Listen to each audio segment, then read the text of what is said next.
เป็นยังไงชื่อเรื่องเลยได้ได้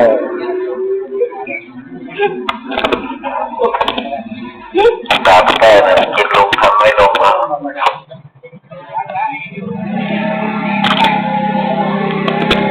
ยืมแล้วครับ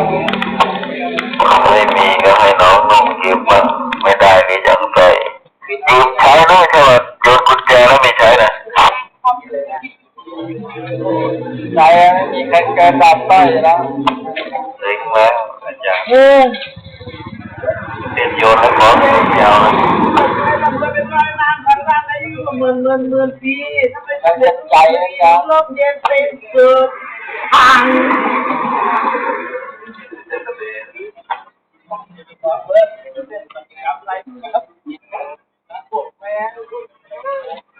ไปแล้วการประกาศกินแล้วอยู่เลย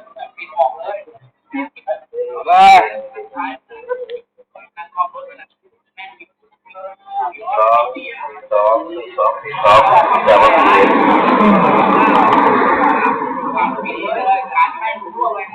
สองแต่ว่า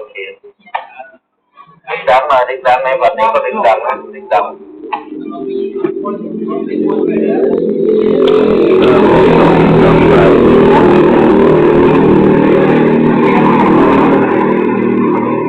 215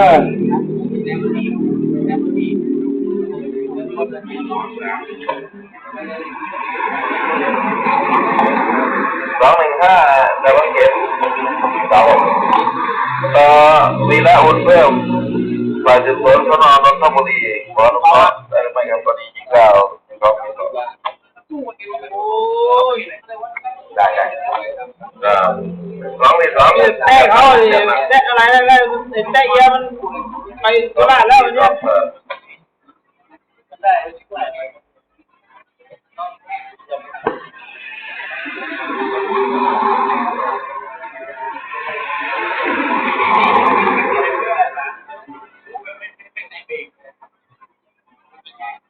ลงแล้วก็ผ่านวันมากันเนี่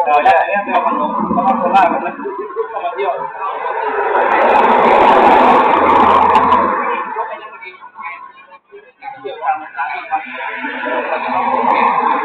รู้เวลา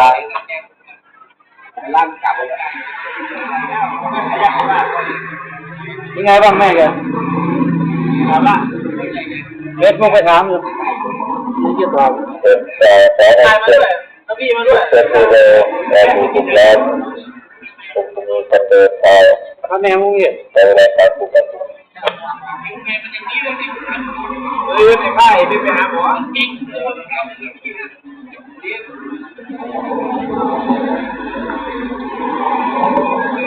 รอไปแล้ว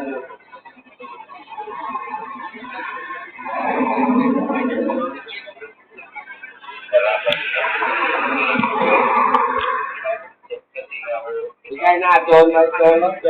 แย่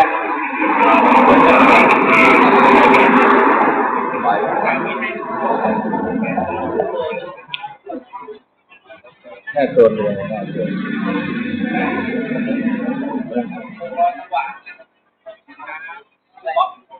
หน้าโจรก็เขาให้ดูตามหนังตามละครก็ไวโจรโจรเลยที่ทุกวันไวโจรทุกวัยนะถ้าพูดถึง